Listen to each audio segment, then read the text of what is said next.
G'day, mate. 40 here. So, I was just remembering when I moved to Los Angeles in March of 1994, and I just felt like I had so many options. Like, I just saw my life unfolding before me. So, I was just coming out of 6 years of largely bedridden chronic fatigue syndrome. And now things were opening up. I wanted to break free, I wanted to run to daylight. There are a few things that are as thrilling to me as the open road, particularly an open road with no commitments. So there are a couple of times that I've done that. I've just taken the freeway, taken Highway 1 up the coast of California. One time I made it all the way to Vancouver. Another time I just made it to Coos Bay, Oregon. But without commitments. I just love the open road without commitments. Just, I want to break free. Like, you give me time, you give me money. I want to drive away. I want to fly away. I want to run to daylight. I want to break free. And I love my memories of these various college professors who told me, "Oh, I could be anything I wanted." And my mom said that I was going to grow up to do something special for God. And my dad was a star. I wanted to outshine my dad. So in March of 1994, I take the I-5 south from Sacramento. I'm returning to LA after 5 years, and I have a place to stay in Westwood until I get things sorted. I'm friends with Jules Zentner, who's a professor and faculty advisor at UCLA. I was going to stay with him, get things sorted. I had some money in the bank. I had choices. I had dreams, and I had no obligations. I just wanted to explore. And I'm newly converted to Judaism, so I want to explore all the Jewish experiences that LA has to offer. So I'm 27 years of age, and I'm thinking about going to work for Dennis Prager. He said that if I came to LA, he might have work for me. So I thought, okay, that's one option. Another option, to return to UCLA. So being on a university campus at age 27, it's not too weird. It's not nearly as weird as being on campus studying at age, yes, it's the blowjob dude. But he had a wonderful relationship with him, except for that time when he padded into my room and asked me if I wanted a blowjob. Aside from that, it was like a great friendship. But like a single invitation for a blowjob, it can just ruin a whole friendship. I mean, I dated a woman, and she said her relationship with her uncle was never the same after he asked her for a blowjob. So, guys, don't let a blowjob come between you and the people you love. So, I feel like the world's my oyster, right? And there just seem to be all these possibilities. I loved going to a Reform synagogue, Stephen S. Wise. I went to a great Reconstructionist synagogue in Pacific Palisades and in Malibu.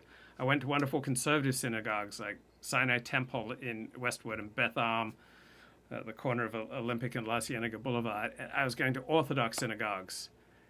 And then very quickly, just a few weeks into my time in LA, I just felt my options start to dwindle. Like, I came here with big dreams. Right? I'm the only person who's come to LA with big dreams. And I remember I couldn't exactly articulate what was going on, but have you ever had that sense where kind of your options are dwindling and you can't explain why, and you don't know why, and you can't really articulate what's happening? You just feel like your world is kind of getting smaller and smaller and smaller and smaller and smaller. And you're only 27, turning 28. And I just sensed I would not be on the same level as my peers for very long. All right. So at age 27, I was still on the same level as my peers. Like, my peers were starting to get married. They were starting to become established in careers. Right. They were making permanent choices about family and career that was just going to shape the rest of their life. They were getting established as adults. And I sensed that I was nowhere there. And so within 6 weeks of being in LA, I learned I wasn't going to get the job working for Dennis Prager. Then I realized I did not want to return to UCLA to study economics. So I thought, oh, I should go look for a job. And then all the jobs were for actors and models. And so I got hooked on the Hollywood culture. At the same time, I'm having a ball exploring Judaism in LA, and I'm feeling okay. There's a big conflict between these two worlds of Hollywood and Judaism, even though they're both very very Jewish. And yeah, eventually I became the Michelle Tafoya and Erin Andrews of porn reporting. I became the George Will of double penetration. I became the Charles Krauthammer of all girl gangbangs. I became the Steve Saylor of interracial porn. I became the Tucker Carlson of the blowjob. So one of the first significant parting of the ways that I faced when I moved to LA in 1994 was about my sex life. You know, whichever direction I would go in would be a dramatic diminishing of options. So if I chose to contain my sex life to just one woman, the best way to live a monogamous life for me was going to be within the realm of serious religion. But if I chose not to contain my sex life, then I could just wander indefinitely. On the other hand, if I just wander indefinitely, I could end up like a 55-year-old, you know, just doing solo streams to his iPhone on a Sunday morning. So I had that haunting fear in 1994 that I'd end up a solo streamer to four viewers on a Sunday morning, opining about what a contender he could have been. So I think this is a really common choice. You decide what you want from your sex life, and then most everything else in your life gets sorted. If you choose to commit to one woman, be monogamous, and to raise kids, then in all likelihood you will become or remain religious. But if you want to wander with your sex life, if you want to have a ball, then you're not going to be seriously religious. And the lack of commitment that you have with your sex life will probably have effects on your personal reputation, your professional reputation, your career. So I was having a ball with having a ball. Like my first year in LA was the most promiscuous of my life. I slept with about 20 different women. A little bit of me sensed, oh, this promiscuity is not really compatible with my best interests, you know, with marriage and children and career and commitments like mortgage. But yeah, okay, promiscuity starts to lose its appeal after 3 decades, all right? So I didn't consciously choose a life of balling over non-balling. I just kept balling. And even though my actual promiscuity pretty much ended by the summer of 1995, from here on, it's pretty much all within the context of a committed relationship, like kind of the fantasy of balling just would continue to dominate my life for the next 17 years. And with it, there was this mounting dread that I was leaving life unlived, that I was turning my back on the real substance of life, you know, getting married, having kids, and being like Sid in the chat room, has got 3 kids, like a real pillar of the community. Here's a guy that, you know, blokes look up to. Sid Raganuth. I have 3 blonde hair and blue-eyed kids, more Aryan than any of the alt-right in their looks. So yeah, I think that's one of the first commitments that people make is you're going to live a life of balling or non-balling, and then a lot of things then follow from that. And the second major crossroads I faced was whether or not to be a full-time Orthodox Jew. So I was surprised my first few years in LA, my most intense and meaningful and joyful experience of Jewish life were in Orthodox Judaism, in particular at the synagogue Eshet Torah. My life is boring. Well, particularly for addicts, we need to live a life maybe like 3 notches above boring. But for people, you drive 100 accord. For people who are predisposed to addiction, then most forms of excitement are going to be fairly dangerous for you. So Orthodox Judaism didn't seem as rational to me as other forms of Judaism, and they weren't as immediately pleasurable. I loved the musical instruments that you'd get at non-Orthodox synagogues on Shabbat, and just the more options. But I saw Orthodox Jews, by having fewer options in life, they built much more impressive and solid communities where people were much more tightly interconnected with other people's lives. And I really admired the people I met in Orthodox Judaism. I saw that the people I admired most in the world were Orthodox Jews who settled down, got married, had kids, built a career, built a life within a particular community. And I wasn't expecting that, but I just found so many incredibly impressive people within Orthodox Judaism. And so I tried to keep a foot in both camps until about year 2000. And then after a trip to Israel, said, okay, it's just going to be Frumkeit from here on. I'm just going to go, balls out in Orthodox Judaism. And then that choice considerably narrowed my life options.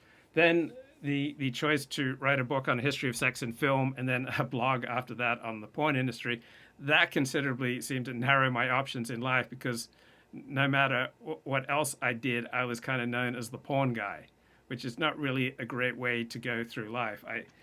That just went really just kind of seemed to ratchet my life down. And the scary thing, so Man City won the Premier League title. So if Liverpool had won today, would Liverpool have won the title? It's like, ooh. And I think there's part of my psyche, a significant part of my psyche, there's a ratchet. All right, there's a ratchet that just kind of, in my psyche, that just kind of acts towards making my life smaller and more narrow. So how would anyone know about the porno stuff? Well, I got exposed to it because Dennis Prager recommended these books by Robert Stoller on the dynamics of sexual excitement. And so I read this book, and it had a great deal on the porn industry.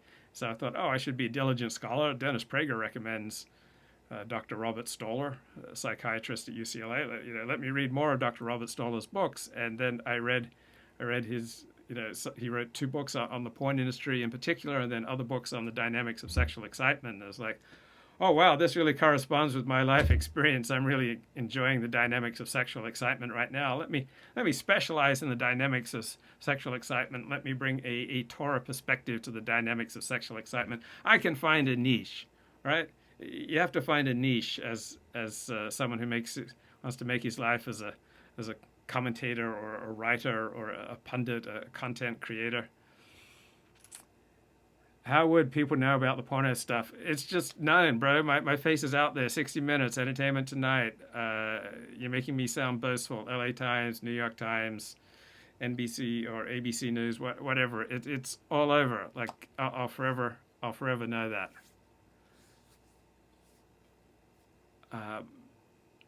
Yeah, ostensibly that was narrowing my life down, but the most important thing is that no way, Man City were losing 2-0 and they won 3-2 in the final minutes. So if they hadn't won, Liverpool would have won both the Premier League, and Liverpool won the FA Cup, and they have a chance, right, at winning the Champions League. So Liverpool and Man City, definitely the 2 best teams in European soccer over the past 3 years. So fantastic competitions between them. Bro, I didn't know about the porno stuff. I only found you because I was looking at alt-right content.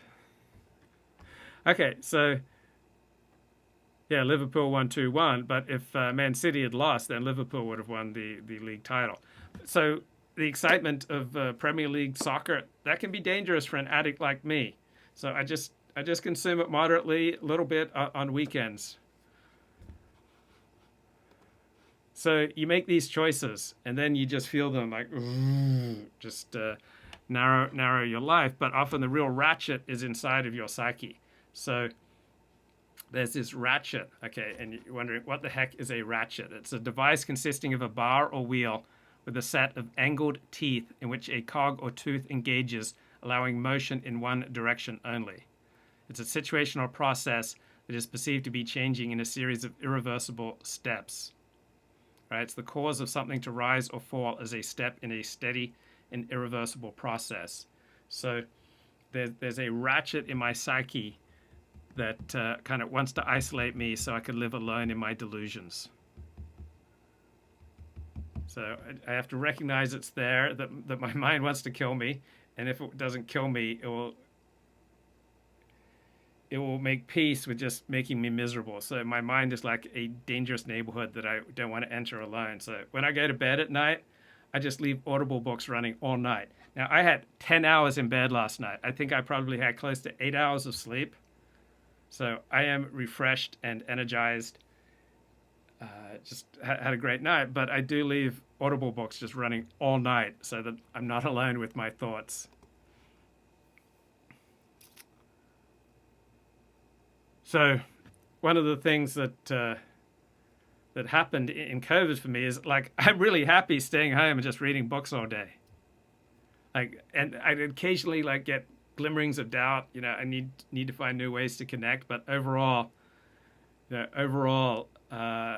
like COVID kind of suited me, but it also made me recognize that ratchet in my psyche that wants to separate me from others so that I can live alone in my delusions. Now, one great thing I've learned from 10 years of therapy and 10 years of 12-step program is that I always have more options than I consciously think about. There are always more different directions I can go. There are always more options, right? I can always expand my world far beyond what I'm consciously thinking about. So it's 2022 now. I'm nearly 56, and the chat says, I don't think Luke could do a regular job. Well, I am probably more situation dependent than most people. Like, there are certain bosses who I love and they love me. So they've given me space, and essentially I've operated as an independent contractor. Like, I certainly don't do well with micromanaging, but when I can be an independent contractor, when someone wants me to do certain things for them, and they're not like micromanaging me, but they develop trust in me, I develop trust in them, and then I just go balls out for them, right? So I've had the privilege of some great bosses or great people who are taking me on a contract or independent contractor basis, and I have thrived. On the other hand, in many normal jobs, I have flamed out really quickly. So in normal jobs where people want to be right on top of me, right, when they want to, it feels like to me, micromanage me, when they want to monitor all my interactions, monitor all my emails, monitor my every decision, I don't do well. And I start to go into some sort of negative spiral. So yeah, I could handle having an office space type job as long as I'm not being constantly managed. I don't want to be on Slack so that people can just constantly message me on Slack. I don't want to do secretarial type jobs. I could not do an office job that is mundane, because I will not be able to keep my attention on the job, and then I'll make a ton of mistakes, then you'll yell at me, and then I'll make more mistakes, and it'll feed into a downward spiral. But there are a lot of white-collar jobs that are absolutely absorbing. So jobs involving research, jobs involving writing, jobs involving interviewing, jobs involving investigation, jobs involving analysis, right? That type of work I thrive in. Right? You give me 10,000 pages of documents, and I can boil down what's happening into a few sentences. Like, that's where my gift is. But you don't want to give me the job of checking the engines before the plane takes off. Imagine enjoying COVID. I did, because it removed distractions so that I could just be alone with my books and my live streaming and teaching some Alexander technique and doing a couple of jobs for people. W-2 is gay. There's nothing wrong with W-2.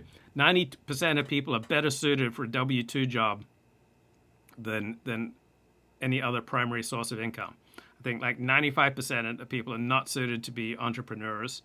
With a W-2 job, you don't have to be thinking, right? If you don't have a W-2 job, often you have to be hustling for work. And for me, that's extremely inefficient.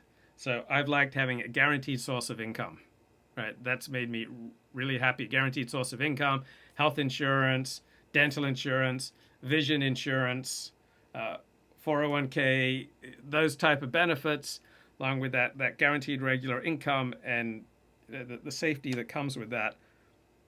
You can get all that and still have what will essentially feel like independent contractor, right? You don't. Not all bosses suck. Like a lot of bosses are great, and you can form a great relationship with them. It doesn't mean that they become friends, but I've enjoyed great working relationships with bosses where we rolled for years, and nary an angry word, good trust between both parties. Luke is the most self-aware person I've ever come across. Economy is collapsing due to the baby boomers retiring, supply chains collapsing, and the moronic policies of Joe Biden. So the other thing with having an office job is that you could be surrounded by great people, right? I've been in offices where I have either loved, liked, or been neutral towards the people there. Now, often it just takes one toxic person to destroy an office environment. But there are lots of offices where there are no toxic people. There are lots of jobs where there are no toxic coworkers. So work can be awesome. A W-2 office job can be awesome. I remember Godwood podcast talked about how any white collar job is just going to be a form of deception. It's just going to be a form of degeneracy and some kind of scam. And no, I don't think that's right. Sid says, Luke, I don't think you could do conventional employment anyway. I cannot do conventional employment if it means micromanaging, if it means constantly being at people's beck and call via things like Slack, where I'm just constantly being monitored, like keystroke monitoring, that sort of monitoring. No, I do not do well. But if I establish a good trusting relationship with you, there are a lot of conventional jobs that say reward high verbal IQ that I can do well in.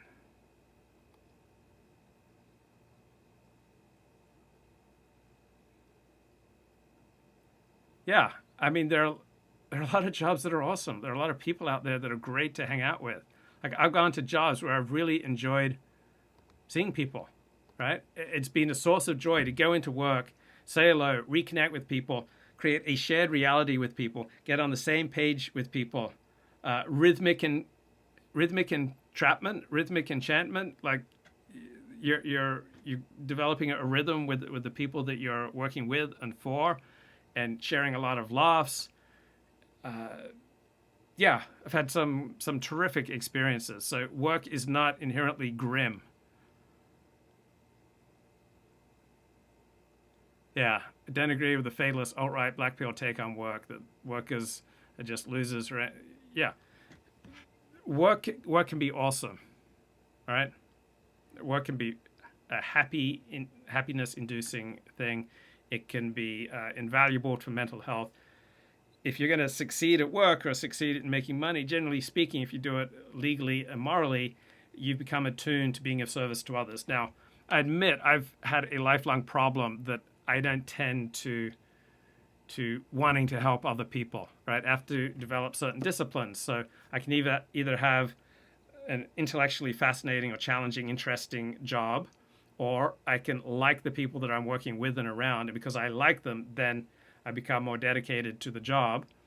Or sometimes I can form emotional connections that draw me into a job, or I can reach a level of maturity where I see the benefits of what I'm doing, such as landscape work. At first, it was just incredibly difficult work in 100-degree plus temperatures in Sacramento. I was just like swinging a pick and a shovel, building ditches to lay down irrigation pipe.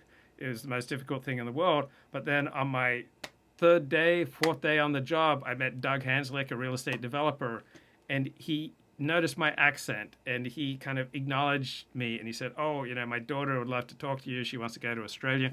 And that human connection just completely transformed my relationship to landscape work. That human connection that I formed with the Hanslick family in Rockland, California, it completely transformed my relationship to my job. So I came to love my job, came to appreciate the flowers, appreciate what we could do with lawns and shrubbery and trees. So for me, human connection is the most important thing. If I can get human connection, it can transform any job. Like a 10-mile hike on my own is probably going to be fairly challenging, but a 10-mile hike with friends is just an awesome experience. So the most conventional job in the world, if I like the people that I'm around, yeah, I'm totally into it.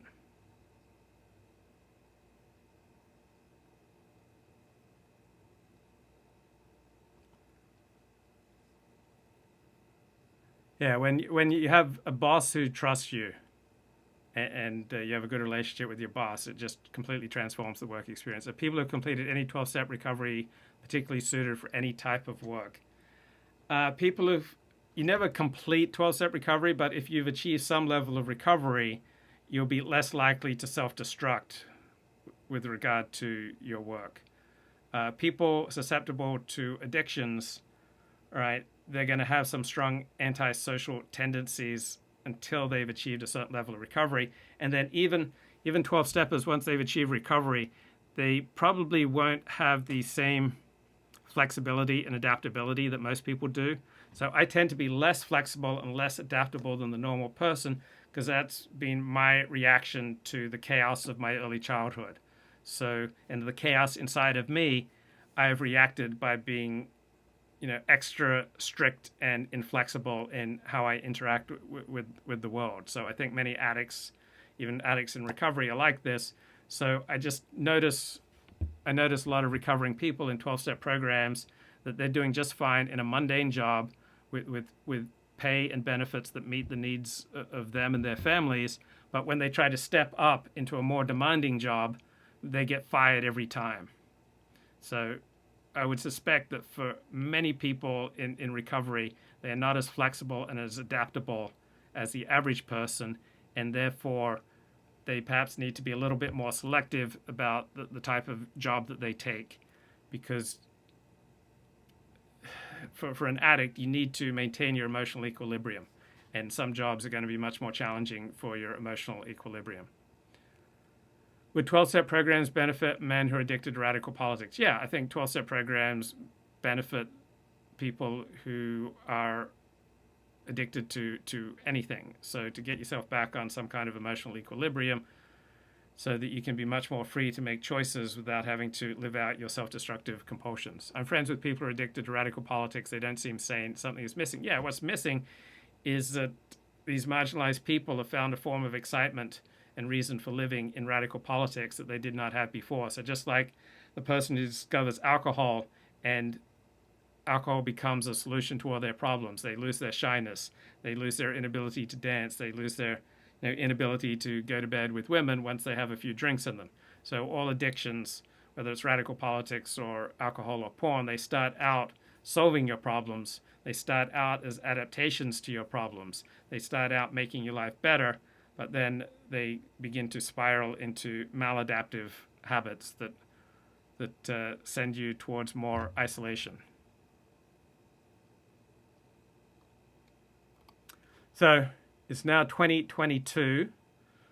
I'm turning 56 in a week, and I recognize that I have this like default ratchet in my psyche that wants to send me towards isolation. So I have to keep making concrete commitments and choices against my grain to go social, to commit to volunteering opportunities, to commit to communities, and to being with other people. And most every Sunday these days, I go explore Los Angeles again like it's 1994. So my first couple of years in LA, I was like, oh, wow, this is so much fun. There's so much here to go look at. Let me try this. Let me try that. And then after 2 or 3 years in LA, my life started getting smaller and smaller and smaller. I started taking LA for granted. And I probably didn't go to the beach for like 10 years, even though I live 10 miles from the beach. Yeah, you have to limit your exposure to negatives during the workday. Don't chat me up about a light bulb burning out in your office. I have other people for that. So I'm exploring LA again like it's 1994. Bye-bye.